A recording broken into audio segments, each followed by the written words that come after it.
Number 1, the Motorola Razr. Here's the reason why the Motorola Razr is one of the most depressing phones of all time, and why it will be forever disappointing. You see here, for the most part, the Razr is innovative. Had a folding screen, and technically it's dual screen. It gave Motorola a more well-known brand instead of being known as, hey, this company's still alive? It was impressive, but screen and durability issues began. It was very weak with the back glass, and it's folding too. So yeah, there's that. And you can simply destroy the screen with a simple scratch. So the Motorola Razr is an innovative phone, but it just didn't do too well in terms of durability. And because of that, that's why I consider it one of the most forever disappointing phones. Number 6.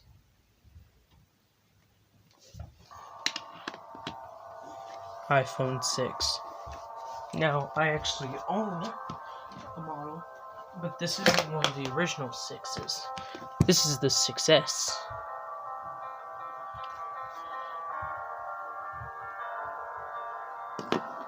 However, this right here is the 6. And things that it looks really good and all, but other than that design, the fun ends there. Because after all the fun, you can see that you've got to be serious here when you realize that it has almost all of the same hardware as the iPhone 5S. The iPhone 5S was cheaper. And that kind of stuff. You may think, oh, what kind of stuff did the iPhone 6 have? Well, it had, on the 6 Plus, optical image stabilization, and on both of them, Retina HD. And I guess new design, but that didn't really stick around because, new iPhone 12 Pro and Pro Max, are, new iPhone 12 Pro and Pro Max and 12 and 12 Mini are now a boxy design rather than a nice slim design. So we're about to get to number 5. But before we get to number 5, just one question. What do you guys think is the worst phone or one of the most forever disappointing phones? Because in my opinion, you're about to see number 1 soon, but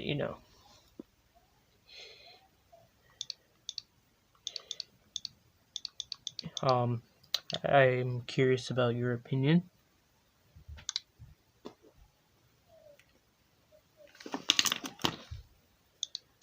And because of that, I can know you guys much better and what kind of people you are.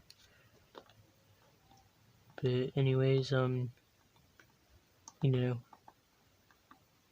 I can't really find any LG extrovert commercials, so here's one complaining. I'm just kidding. No, we're not doing that. So instead of showing you a preview of that kind of stuff, I'm going to show you the actual phone. I own one. Now, here's something that makes it forever disappointing. The awfully short battery life. And this phone doesn't even run anything hard. Sorry if you can't see it. It's running Brew OS, so you probably never even heard that, so it's not even running Android.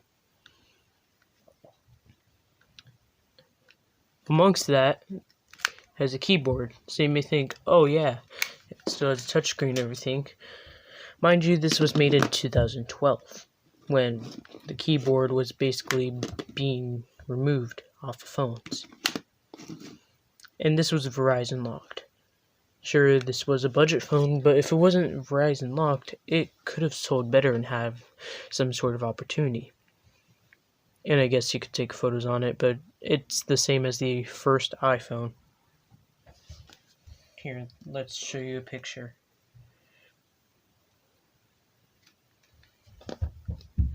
Now, I did actually do a review on this, but, I consider it, some things may have changed.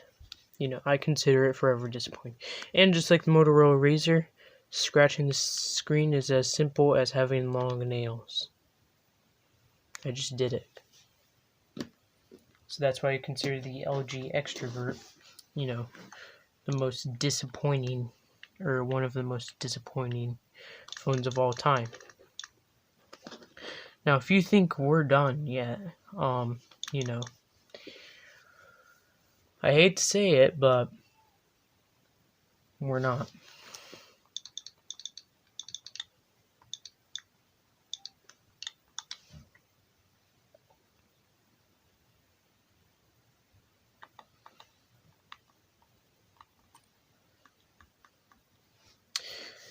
Number 4, iPhone 5C. Now, the reason why I'm putting the iPhone 5C up on this list is, yes, it does have a very nice and gorgeous design, but the problem with the iPhone 5C is that if this was released in 2012, this would be fine. But of course, a year later, it was 2013, and the iPhone 5S had been out. And you may think, oh yeah, it should be on the new iOS 12. Well, it's not the newest software, but you get my point. You'd think, oh yeah, it should be on the new iOS 12, right? Nope, stuck on iOS 10, and it has all of the same hardware and everything as the iPhone 5. And Apple did do an attempt again with the 5C, but that was with the XR, and that was way less disappointing. But anyways, number 3. This may be more well known to be more disappointing, but gotta put it on there anyway.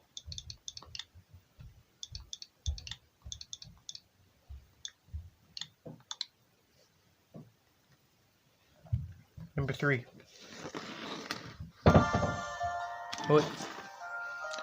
Number 3 is the Blackberry Key One. Now, the reason why I consider this phone forever disappointing is because it was made by Blackberry, and at this point, they're almost dead. You may think, though, oh yeah, just give Blackberry another chance. Maybe they could, sell something out that was so well. However, it was not built to last like Blackberry had just said, nor did it have a strong aluminum frame. Sure, it did have a strong screen and a pretty good frame, but it bent too easily. It just didn't do very well in terms of durability. Another thing that made the Blackberry Key One disappointing was that it still had a keyboard. Sure, that could just be a gimmick, but mind you that there's going to be many accidental presses. And speaking of powered by Android, it will not last very long.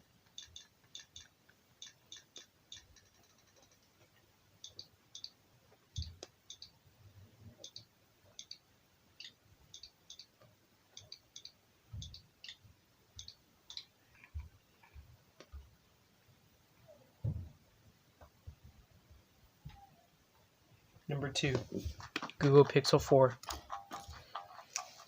Now, the reason why I consider the Google Pixel 4 disappointing is because the Google Pixel 4 didn't really bring too much innovation. And despite it having the swipe motion feature, it wasn't very good at doing it. It was horrible. It would be about as good as you would expect. And the Google Pixel 4 was basically the Google Pixel 3, but with a new color and new camera lens. Sure, it is a pretty good device, because, I would probably use a Google Pixel, but the problem with the Google Pixel 4 is that it didn't bring anything innovative. Like the iPhone 6, if it had brought in anything innovative, I wouldn't be on this list.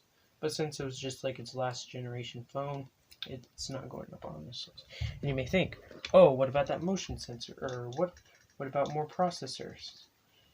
Well, even if that's the case, it didn't do too well and made Google suffer a huge loss. Like, I'm not saying like a minor loss, like for a company like Google, maybe $10,000, $100,000, maybe even $1 million, but they lost much more than that.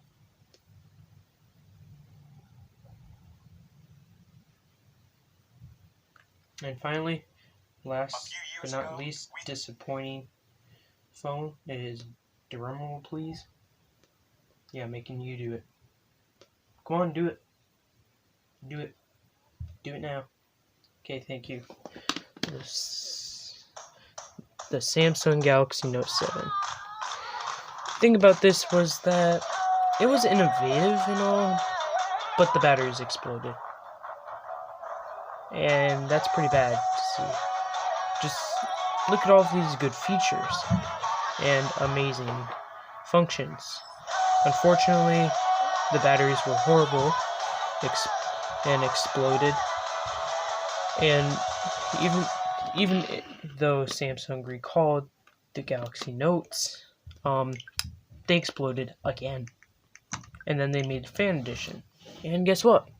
Those exploded again. So the Note 7 failed 3 times in a row because of Samsung's attempt.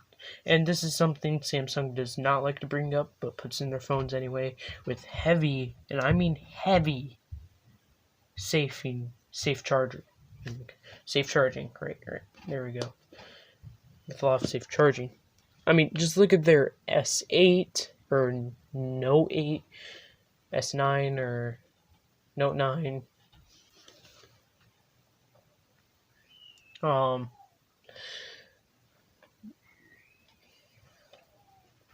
Then you can see, S10 versus Note 10 and S20 versus Note 20. They all brag one similar thing, and that's safe charging. They try to make it as safe as possible, whereas before you don't see Samsung all protective about this. And I'm happy Samsung's doing something like this. And like Apple just telling people playing modest and saying they're screen stronger.